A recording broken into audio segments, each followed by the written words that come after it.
On dit que tout homme a son prix, mais personne ne prévient que le prix d'un homme comme Matteo peut être votre propre santé mentale. Il avait le double de mon âge, une fortune incalculable, et un regard qui semblait lire mon âme avant même que j'aie ouvert la bouche. Le marché était simple, 3 mois à faire semblant d'être à lui, sans sentiment, sans question. Le problème? Mon corps ne savait plus où le contrat s'arrêtait et où le désir commençait. Si des histoires intenses comme celle-ci vous retiennent jusqu'à la dernière seconde, abonnez-vous dès maintenant à la chaîne. Ici, chaque épisode est un risque qui vaut la peine d'être couru. Sofia n'avait jamais cru aux contes de fées, mais elle croyait en la survie. Ce soir-là, tandis que la pluie parisienne fouettait les vitres froides du café où elle attendait, l'enveloppe brune dans son sac semblait peser 1 tonne. Elle contenait la sentence de sa famille, l'avis d'expulsion, les factures d'hôpital accumulées et la fin de tout espoir. À 22 ans, Sofia portait le monde sur ses épaules, et le monde était sur le point de l'écraser. La clochette de la porte du café retentit, laissant entrer une bouffée d'air glacé et un parfum qui n'appartenait pas à cet endroit modeste. C'était un parfum de santal, de cuir et de pouvoir.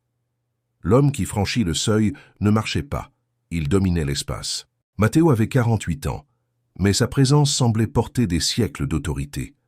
Le costume gris anthracite, taillé sur mesure, épousait des épaules larges et une posture qui intimidait quiconque osait le regarder dans les yeux.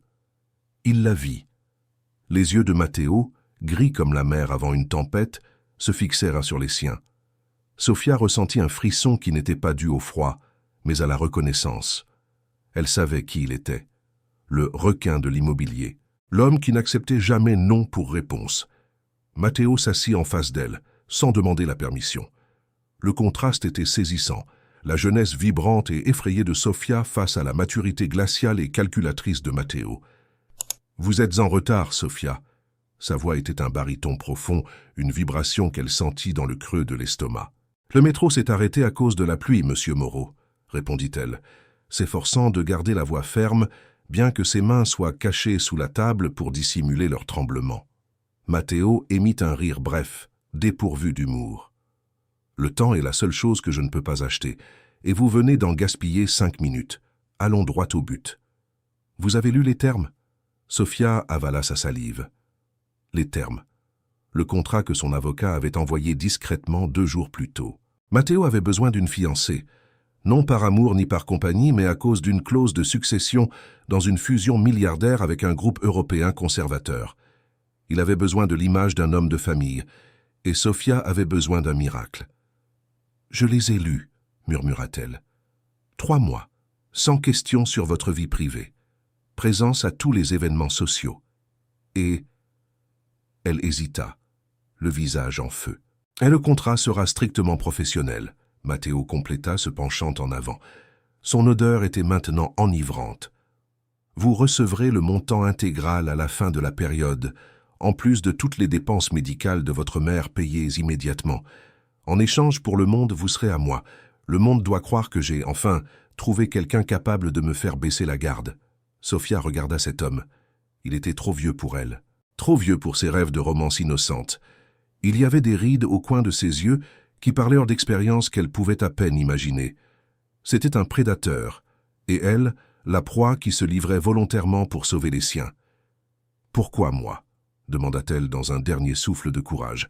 Matteo tendit la main et, de l'index, toucha le menton de Sofia, relevant son visage. Le contact était chaud, ferme, et envoya un choc électrique le long de toute sa colonne vertébrale. « Parce que vous avez un regard que personne ne peut simuler, Sofia. Vous avez faim de vie, et moi, j'ai oublié ce que c'est que de ressentir ça. » De plus, il fit une pause, ses yeux descendant vers ses lèvres pendant un millième de seconde qui sembla une éternité. « Vous êtes la seule qui semble avoir peur de moi, et ça me plaît. » Le contrat fut sorti de la pochette en cuir. Sofia prit le stylo. Elle savait qu'elle signait un pacte avec le diable, mais le désir qui commençait à fourmiller dans sa peau pendant que Matteo la regardait signer disait quelque chose de bien plus dangereux. Elle n'avait pas peur du contrat. Elle avait peur de l'intensité avec laquelle elle souhaitait que ce contact sur son menton ne se soit pas arrêté là. Matteo récupéra les papiers, satisfait. Soyez prête à 8 heures demain matin. Le chauffeur viendra vous chercher. À partir de maintenant, Sophia, votre ancienne vie a cessé d'exister. Vous êtes à moi. » Il se leva et sortit, ne laissant derrière lui que l'arôme de son parfum et le son du cœur de Sophia martelant contre ses côtes. Elle savait qu'il était dangereux. Elle savait que la différence d'âge était un abîme. Mais en le regardant disparaître sous la pluie, la seule chose que Sophia ressentait était une chaleur inconnue qui commençait à consumer son âme. Le lendemain matin n'apporta pas la clarté, seulement la confirmation que l'abîme sous les pieds de Sophia était réel. Quand la berline noire, blindée et silencieuse comme un fantôme, s'arrêta devant son immeuble modeste, dans le 19e arrondissement, le contraste fut douloureux. Les voisins épiaient par les interstices des rideaux. Pour eux, Sophia montait dans la vie. Pour elle, c'était comme si on l'emmenait à un sacrifice rituel sur un autel de luxe. Le chauffeur, un homme d'âge mûr avec des gants gris et une expression neutre, ne dit pas un mot. Il ouvrit simplement la portière, et l'odeur du cuir neuf enveloppa Sophia, lui rappelant immédiatement Matteo. Le trajet jusqu'au quartier le plus huppé de Paris fut un flou d'anxiété. Sophia regardait ses propres mains, les ongles coupés courts, sans vernis, contrastant avec la sellerie soignée de la voiture. Elle se sentait une intruse dans un monde qui n'était pas le sien. Quand les grilles de la demeure Moreau s'ouvrirent, Sophia retint son souffle. Ce n'était pas simplement une maison, c'était un monument à l'isolement et au succès. Verre, béton apparent et jardin qui semblait sculpté par des mains mathématiques. Pas de fleurs colorées, seulement des tons de vert profond et des pierres blanches. C'était froid, c'était parfait. C'était exactement comme Matteo. « Mademoiselle Sophia ?» Le chauffeur interrompit ses pensées. « Monsieur Moreau vous attend dans le bureau du 2e étage. Par ici, s'il vous plaît. » Elle traversa le hall d'entrée où le marbre renvoyait l'écho de ses chaussures bon marché. Chaque pas semblait une alarme. Les murs étaient ornés d'œuvres d'art abstraites, des traits noirs et rouges, qui semblaient crier en silence. Sophia monta l'escalier en verre, se sentant exposée, jusqu'à s'arrêter devant une porte en chêne massif. Elle frappa. « Entrez !» Sa voix lui parvint de l'intérieur, grave, profonde, comme si elle avait le pouvoir de vibrer dans ses os. Matteo se tenait debout, près de la baie vitrée panoramique, le dos tourné vers la porte. Il ne portait pas de veste aujourd'hui, seulement la chemise blanche aux manches retroussées jusqu'aux avant-bras, révélant des mains fortes et une montre qui coûtait probablement plus que les études que Sophia rêvait de faire. La lumière du matin faisait ressortir les fils argentés à ses tempes, lui conférant une distinction que l'âge n'apporte qu'aux hommes qui savent comment porter le poids du temps. « Ponctuel », dit-il, se retournant lentement. « J'aime ça. La ponctualité est la politesse des rois, et l'obligation de ceux qui travaillent pour moi. » Sophia sentit son visage brûler.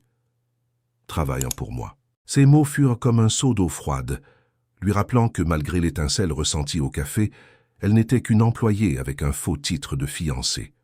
« Je ne savais pas quoi apporter, » commença-t-elle, serrant l'anse de son sac à dos usé. « Le chauffeur m'a dit que mes affaires seraient arrangées. » Matteo marcha vers elle.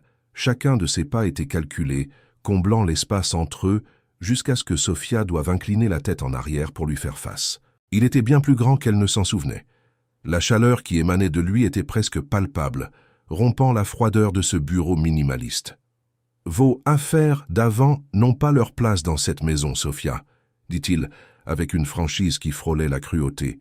« À partir d'aujourd'hui, vous porterez ce que je choisis, vous mangerez ce que je décide, et surtout, vous agirez comme si vous étiez éperdument amoureuse d'un homme qui a l'âge d'être votre mentor. » Il tendit la main et, avec une délicatesse qui contrastait avec la dureté de ses mots, écarta une mèche de cheveux de son visage.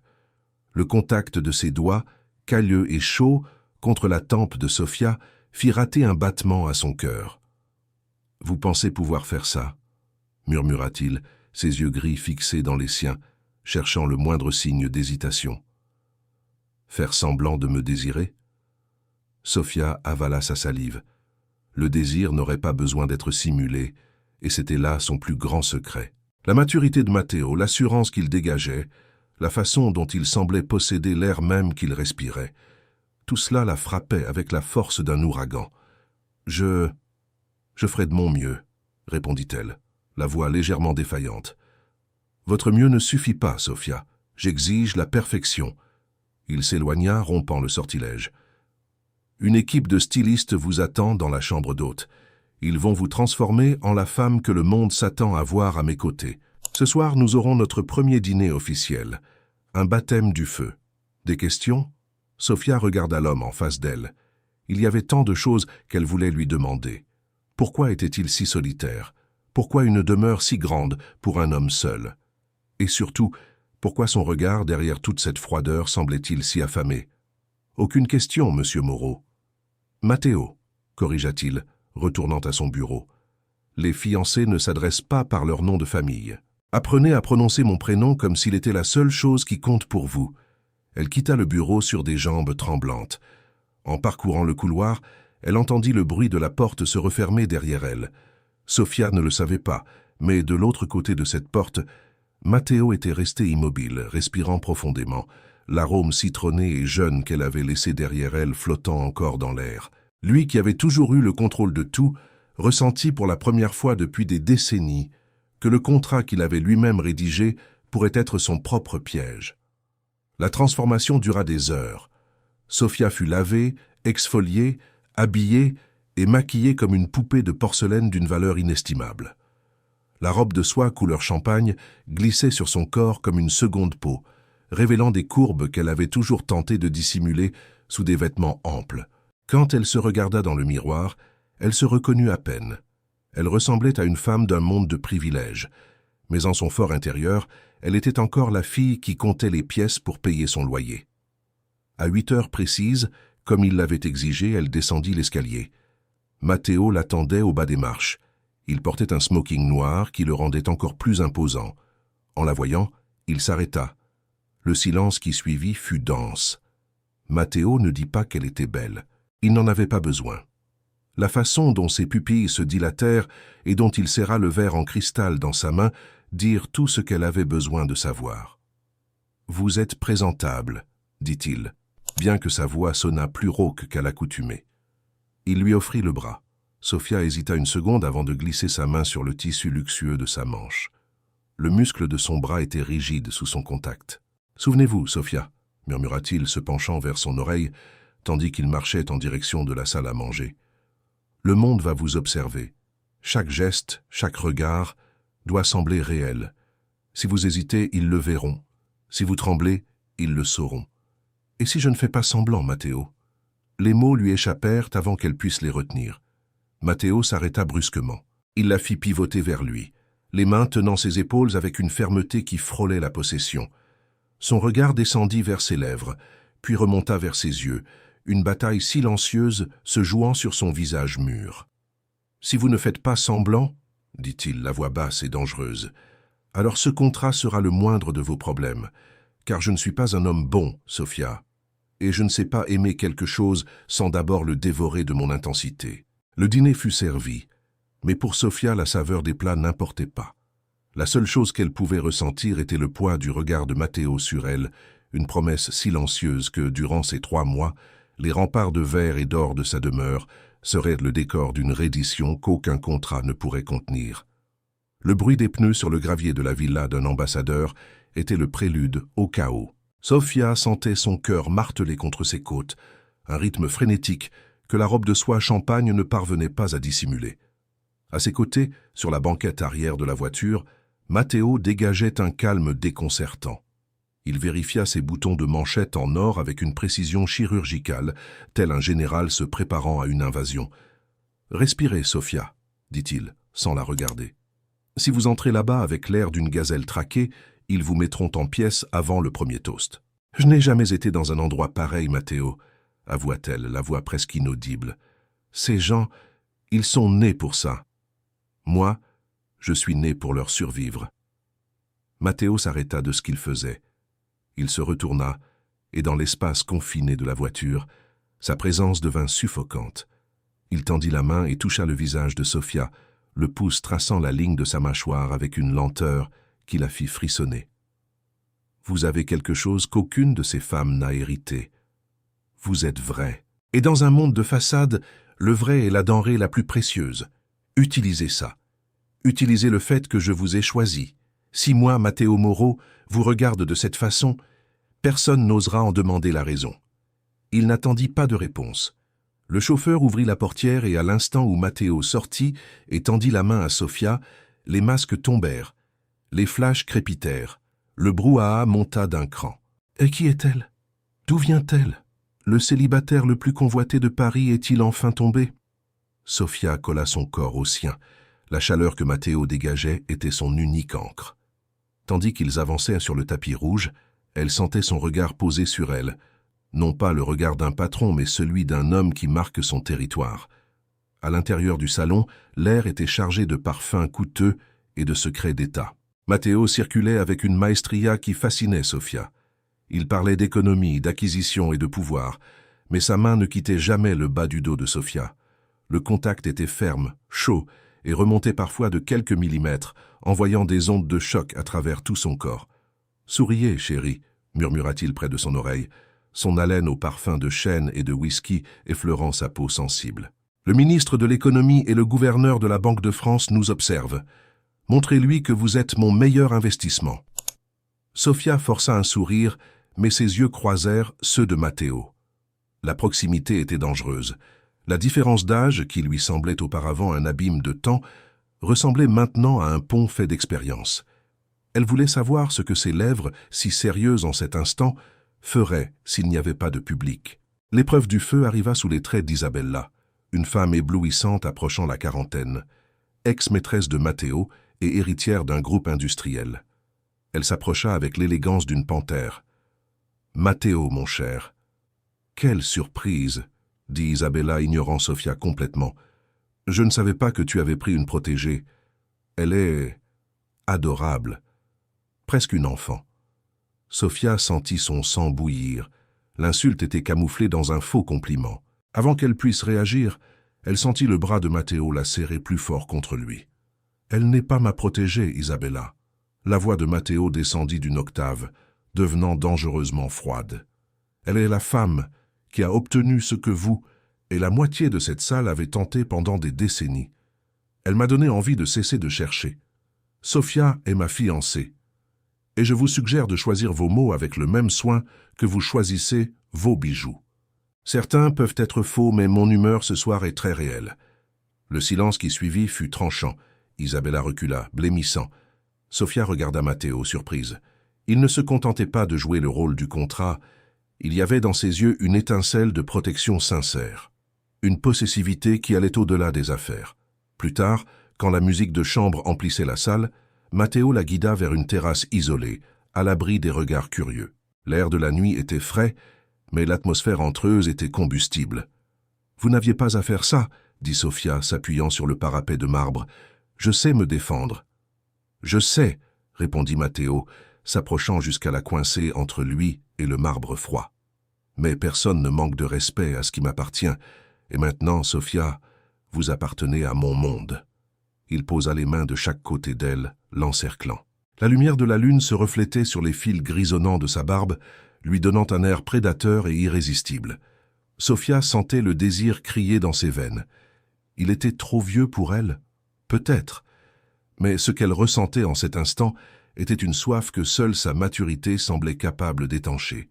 « Le contrat stipule qu'il n'y aura pas de contact inutile », rappela Sofia, sa voix défaillante tandis qu'elle regardait sa bouche. « Le problème, Sofia, » murmura Matteo, réduisant la distance jusqu'à ce que leurs nez se frôlent, « c'est qu'en ce moment, vous toucher me semble être la chose la plus nécessaire du monde. » Il ne l'embrassa pas. Pas encore.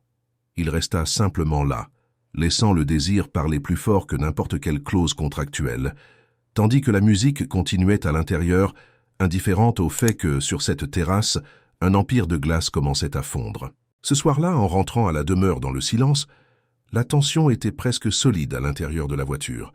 Sofia regardait par la fenêtre, mais ne voyait que le reflet de Matteo dans la vitre. Il était pensif, la mâchoire tendue. Le contrat prévoyait 3 mois, mais tous deux savaient que la barrière franchie sur la terrasse était sans retour. Le désir était un animal indomptable, et la différence d'âge ne faisait que le rendre plus vorace. À leur retour, Matteo l'accompagna jusqu'à la porte de sa chambre. Dans le couloir à peine éclairé, la réalité reprit son poids. « Dormez bien, Sofia, dit-il, la voix rauque. Demain, le jeu continue. « N'est-ce qu'un jeu pour vous, Matteo ?» demanda-t-elle, la main sur la poignée. Il s'arrêta, lui tournant le dos. Ses larges épaules se soulevèrent et s'abaissèrent avec une respiration lourde.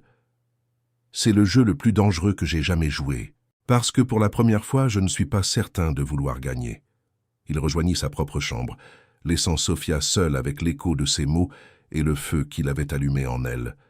Un feu qu'aucune fortune au monde ne serait capable d'éteindre. Les jours qui suivirent le bal furent marqués par un silence chargé. Dans la demeure Moreau, jusqu'au pas semblèrent demander permission. Sofia essayait de maintenir sa routine, mais la présence de Matteo était dans chaque interstice. Elle le voyait de loin, dans des visioconférences tendues, décidant du destin de milliers de personnes en un mot. Il était le titan, l'homme de fer. Mais le soir, quand les lumières s'éteignaient, Sofia entendait le bruit de ses pas dans le couloir, une marche inquiète trahissant que son esprit ne trouvait pas le repos. Un mardi pluvieux, Sofia ne put pas dormir. La tempête dehors semblait refléter le tourbillon dans sa poitrine. Elle descendit à la bibliothèque, cherchant le réconfort des pages d'un livre quelconque. À sa surprise, la porte était entr'ouverte. Il était là. Matteo était assis dans un fauteuil en cuir, un verre de whisky oublié sur la table de côté. Il ne lisait pas. Il fixait simplement les flammes de la cheminée avec un regard d'une mélancolie profonde, quelque chose qu'il n'aurait jamais laissé voir au monde extérieur. La lumière du feu sculptait son visage mûr, révélant les marques que le pouvoir et le temps avaient laissées. « Insomnie, Sofia ?» demanda-t-il, sans détacher les yeux du feu. Il savait que c'était elle, rien qu'au son de sa respiration. « La pluie est forte, » répondit-elle, s'approchant prudemment. « Et le silence de cette maison est parfois trop bruyant. » Matteo laissa échapper un soupir pesant et, finalement, la regarda. Sofia portait seulement une nuisette en satin sous un peignoir léger. Ses pieds nus s'enfonçaient dans l'épais tapis. À ses yeux, elle ressemblait à un ange tombé par accident dans son enfer particulier. « Asseyez-vous, » dit-il, mais le ton n'était pas celui d'un ordre, c'était une invitation. « Racontez-moi quelque chose sur vous qui ne figure pas dans le dossier que mes avocats ont préparé. » Sofia s'assit sur le pouf au pied de son fauteuil. La chaleur de la cheminée était réconfortante, mais la chaleur qui émanait de la proximité de Matteo était dangereuse. « Le dossier dit que j'ai besoin d'argent pour ma mère, » commença-t-elle, la voix douce. « Mais il ne dit pas que je lui manque, à sa façon de me préparer ses petits plats. Il ne dit pas que je déteste la sensation d'être une pièce d'échec sur un échiquier que je ne comprends pas. Et il ne dit sûrement pas que j'ai peur de me réveiller dans 10 ans et de réaliser que j'ai vendu mon âme pour un confort qui ne m'appartient pas. » Matteo se pencha en avant. L'odeur de whisky et de santal enveloppa Sofia. Il tendit la main et cette fois ne toucha pas son visage. Il prit sa main et l'ouvrit, traçant les lignes de la paume du bout des doigts. « Vous me trouvez un monstre, n'est-ce pas ?» demanda-t-il, la voix basse. « Un homme qui achète le temps et la présence d'une jeune femme comme si c'était une action en bourse. Je pense que vous êtes un homme qui s'est entouré de murs si hauts qu'il a oublié la chaleur du soleil, » répondit Sofia, son courage grandissant. « Vous êtes trop vieux pour croire aux contes de fées, Matteo, mais trop jeune pour avoir renoncé à ressentir quelque chose de vrai. » Le regard de Matteo s'assombrit. La tension sexuelle qu'il couvait depuis des semaines atteignit enfin son point d'ébullition. Il tira sa main, la forçant à se lever, jusqu'à ce qu'elle soit entre ses jambes, son corps contre le sien tandis qu'il restait assis. La différence d'âge, là, dans ce moment, n'était pas un chiffre. C'était la force d'un homme qui savait exactement ce qu'il voulait, contre la reddition d'une femme qui découvrait son propre pouvoir. « Vous ne savez pas ce que vous dites, Sofia, » murmura-t-il, la voix vibrant contre son ventre. « Si je laisse ces murs tomber, vous n'aurez nulle part où fuir. Je ne sais pas être modéré. Je ne sais pas être doux quand le désir parle plus fort que ma raison. Alors cessez d'essayer, » défia Sofia, ses mains remontant vers ses épaules, sentant la tension des muscles sous la fine chemise de coton. Matteo émit un grondement sourd, mélange de frustration et de reddition. Il la tira sur ses genoux, et le baiser qui suivit n'avait rien de contractuel.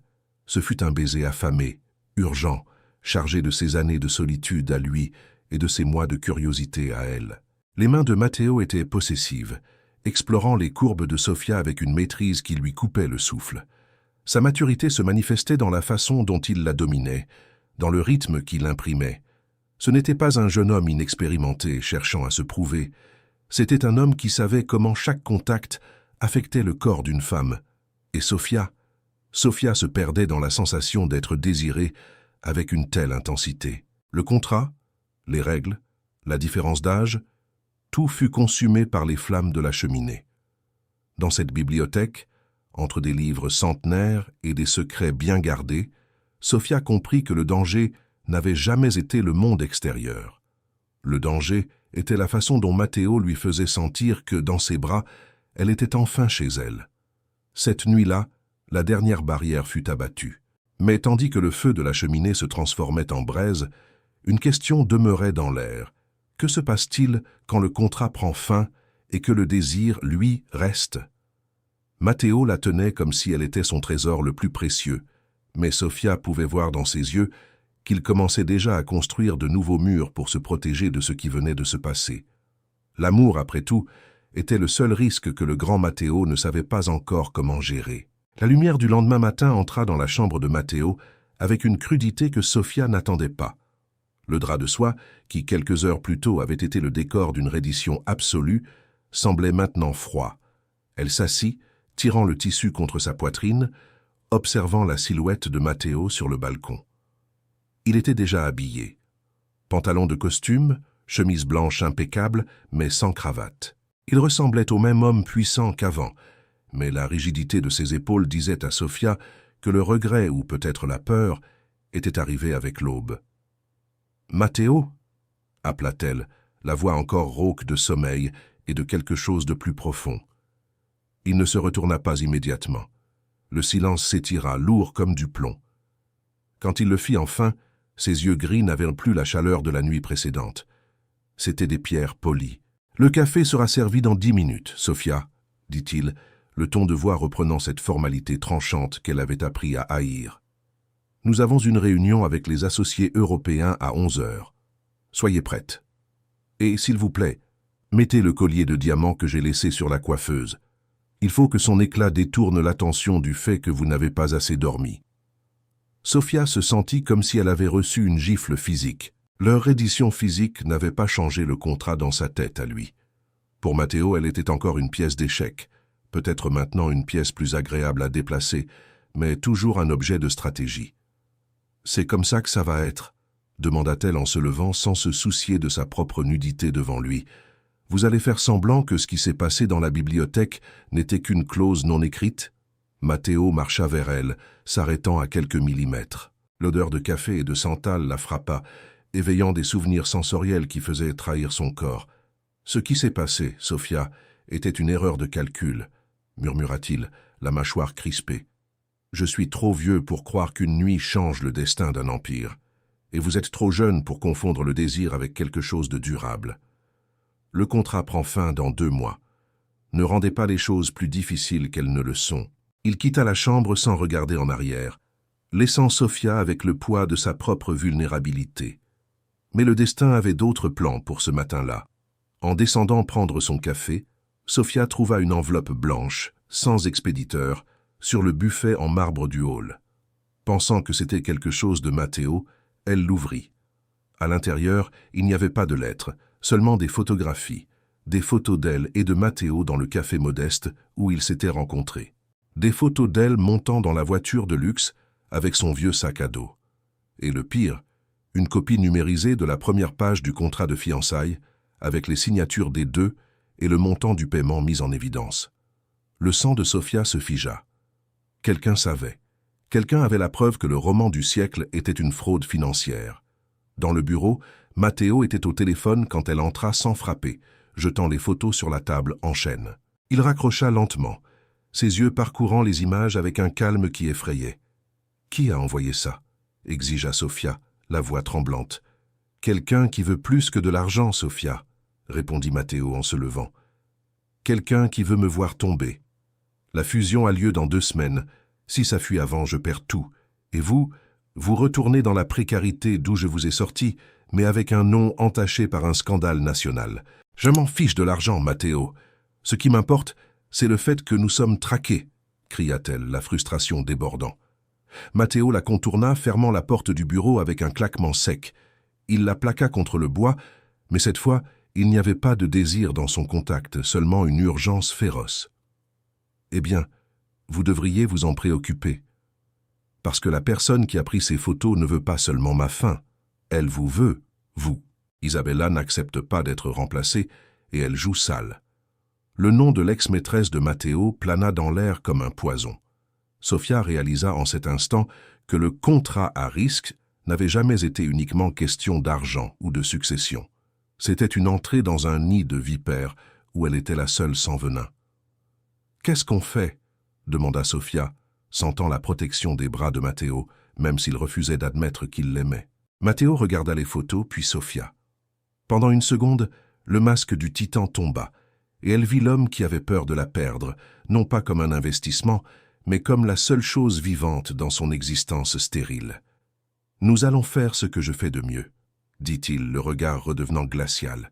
« Nous allons doubler la mise. S'ils pensent que nos fiançailles sont une fraude, nous allons leur offrir un mariage. Et nous allons le faire si vite et si publiquement que toute preuve contraire ressemblera à une tentative désespérée de jaloux. « Vous suggérez qu'on se marie pour de vrai ?» haleta Sofia. « Sur le papier, oui. En pratique ?» Il hésita, touchant son visage avec une possessivité qui lui coupait le souffle.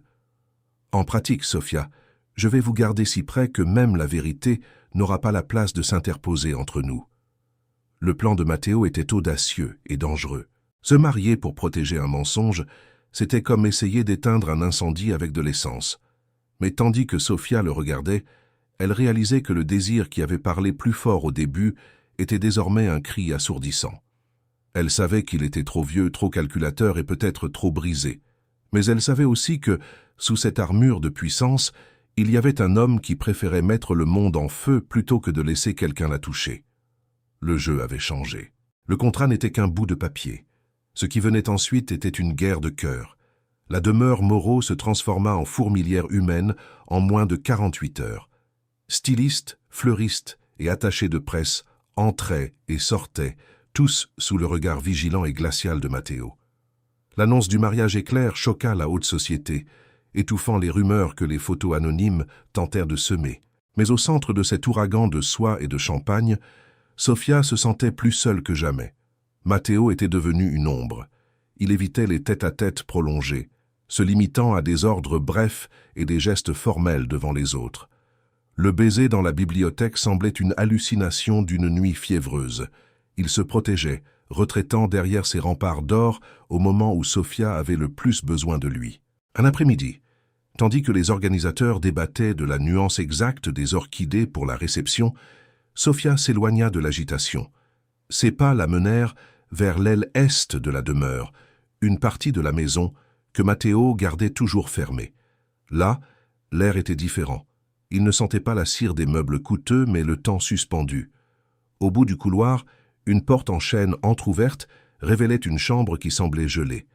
Sofia entra, le cœur battant fort. Ce n'était pas une chambre d'hôtes ordinaire, c'était un sanctuaire. Au centre, une coiffeuse en argent et au mur, un portrait à l'huile d'une femme qui lui ressemblait de façon troublante, non pas dans les traits, mais dans la jeunesse et la lumière des yeux. « Que faites-vous ici ?» La voix de Matteo trancha le silence comme un fouet. Sofia sursauta. Il était dans l'embrasure, les mains dans les poches, mais sa posture était celle d'un homme sur le point de s'effondrer. « Qui était-elle, Matteo ?» demanda Sofia, désignant le portrait. Matteo entra dans la chambre lentement. Il semblait vieillir de 10 ans à chaque pas. L'homme implacable que le monde connaissait avait disparu, laissant place à quelqu'un qui portait un deuil ancien et lourd. « Elle s'appelait Marina, » dit-il, la voix si basse qu'elle était presque un murmure. « Elle avait votre âge quand nous nous sommes mariés. J'avais l'ambition que j'ai aujourd'hui, mais pas la sagesse. Je croyais que le pouvoir pouvait la protéger de tout. » Il s'arrêta devant le portrait, les yeux gris perdus dans la peinture. « Elle est morte dans un accident de voiture, en fuyant un scandale que mes ennemis avaient créé pour m'atteindre. Marina était trop innocente pour mon monde, et moi, j'étais trop vieux pour réaliser que je l'étouffais avec mon besoin de contrôle. » Sofia sentit une pointe de douleur dans la poitrine. Tout prenait sens maintenant. La froideur de Matteo, le contrat, l'obsession de la discrétion, la peur de la laisser entrer. Il n'avait pas peur de l'aimer. Il avait peur de la tuer avec son amour, comme il estimait l'avoir fait avec Marina. Je ne suis pas elle, Matteo, dit Sofia, s'approchant et prenant ses mains dans les siennes. Les mains du titan étaient froides. Je ne suis pas une poupée de porcelaine qui va se briser si le monde me regarde de travers. J'ai choisi d'être ici. Je vous ai choisi. Matteo la regarda, et pour la première fois, Sofia vit des larmes retenues dans ses yeux de tempête. Vous êtes jeune, Sofia. Vous avez le monde entier devant vous. Je suis un homme qui vit entre fantômes et bilans financiers. Regardez cette chambre. C'est ce que je fais de ce que j'aime. Je le transforme en musée. Alors arrêtez de vivre dans un musée, s'exclama-t-elle, ses mains remontant vers son visage, le forçant à la regarder. Le contrat dit que je suis à vous pour 3 mois. Mais si vous m'éloignez maintenant, si vous utilisez ce mariage uniquement comme un bouclier, vous commettez la même erreur encore une fois. Ne me protégez pas du monde, Matteo. Laissez-moi affronter le monde à vos côtés. Le silence qui suivit fut rompu seulement par le son de la respiration lourde de Matteo. Son conflit intérieur était visible. La maturité qui le rendait si attrayant était la même qui le rendait lâche devant la possibilité d'une nouvelle perte. Il la tira dans une étreinte désespérée, cachant le visage dans son cou. « J'ai tellement peur que vous réalisiez que je ne suis qu'un homme vieux et fatigué, Sofia, que la lumière que vous voyez en moi n'est que le reflet de votre propre soleil. » « Alors laissez mon soleil vous réchauffer, » murmura-t-elle, embrassant sa tempe. Cet après-midi-là, dans l'ombre du passé de Matteo, le contrat à risque changea de nature. Il ne s'agissait plus de sauver la famille de Sofia ou l'entreprise de Matteo.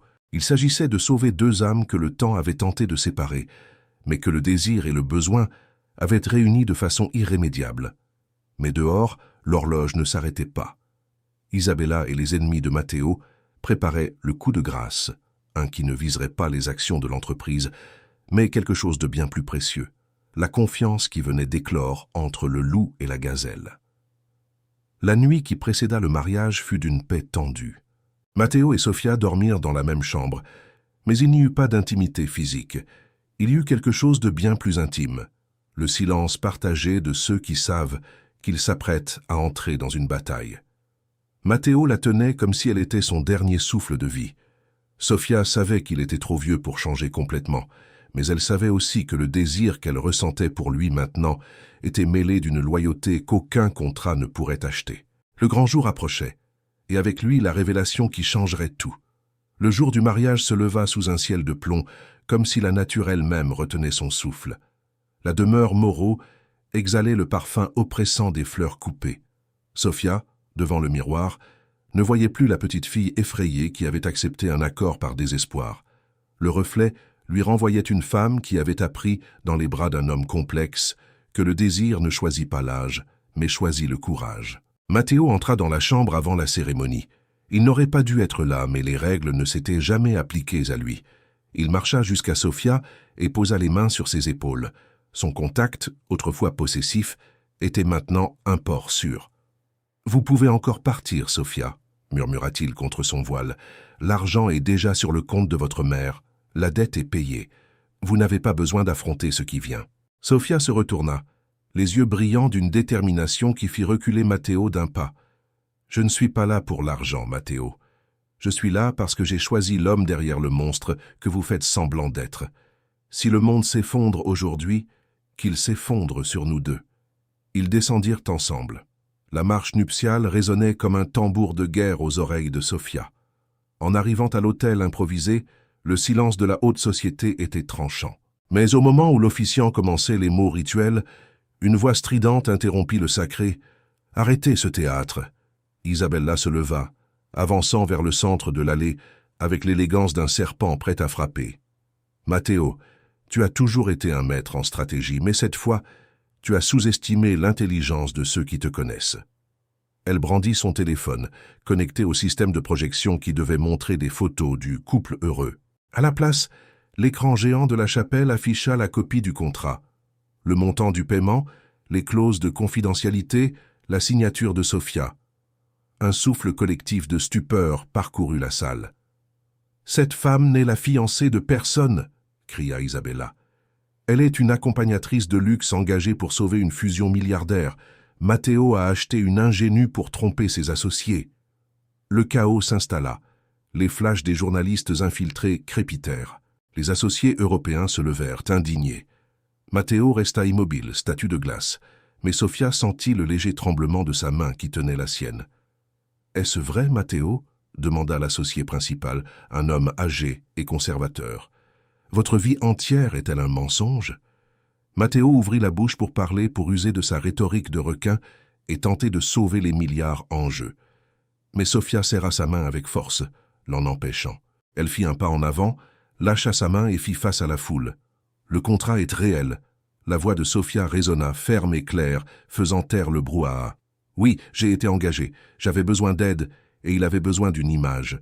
Ça a commencé comme une affaire froide, calculée par un homme qui avait peur de ressentir quoi que ce soit à nouveau. » Elle regarda Matteo, et ce qu'il vit dans ses yeux n'était pas de la honte, c'était de l'amour. « Mais ce que le contrat n'avait pas prévu, » continua-t-elle, se retournant vers Isabella et les photographes, « c'est que le désir n'obéit pas aux clauses. Ce qu'il n'avait pas prévu, c'est que je verrai l'homme qu'il cache à vous tous. L'homme qui protège, qui prend soin, et qui, malgré son âge trop avancé selon vos critères, a plus de vie et d'honneur que vous tous réunis dans cette salle. » Sofia marcha jusqu'à la table de l'hôtel, prit la copie du contrat qu'Isabella avait apporté, et avec un calme dévastateur, le déchira en morceaux devant tout le monde. « Le contrat prend fin maintenant. Je ne suis plus une fiancée de façade. Je suis la femme qui l'aime, sans avoir besoin d'un seul centime de son empire. Matteo, si vous voulez continuer ce mariage, il devra se faire avec moi, la Sofia qui n'a rien à offrir, sinon elle-même. » Le silence qui suivit fut éternel. Matteo regarda les morceaux de papier éparpillés sur le sol, puis la femme devant lui. Il comprit qu'en toute une vie de conquête, c'était la seule victoire qui importait. Il ignora les associés, ignora la fureur d'Isabella et les caméras. Matteo fit un pas en avant et prit le visage de Sofia entre ses mains, l'embrassant avec une passion qui ne laissait place à aucun doute. Ce n'était pas le baiser d'un contrat. C'était la reddition d'un titan. « Je me fiche de la fusion, » dit Matteo sans quitter Sofia des yeux. « Mais ce mariage est réel, et je défie quiconque dans cette salle de me dire que j'ai tort d'aimer cette femme. » 3 mois plus tard, Paris brillait sous le soleil de printemps. Il n'y avait pas de photographe, pas d'associé, pas de contrat. Juste Matteo et Sofia, assis sur les marches de Montmartre, un café à la main, regardant la ville vivre. « Tu regrettes ?» demanda-t-elle, appuyant la tête sur son épaule. Matteo posa la main sur la sienne, cette main caverneuse, forte, marquée par le temps. « Je regrette chaque jour que j'ai vécu avant que tu entres dans ce café sous la pluie, » répondit-il, la voix dépourvue de toute armure. Sofia sourit. Il était trop vieux pour elle? Peut-être. Mais le désir ne choisit pas l'âge. Il choisit la vérité, et leur vérité, construite sur les décombres d'un contrat et les cendres d'un empire, était la plus réelle de toutes. Abonnez-vous à la chaîne pour ne manquer aucune histoire.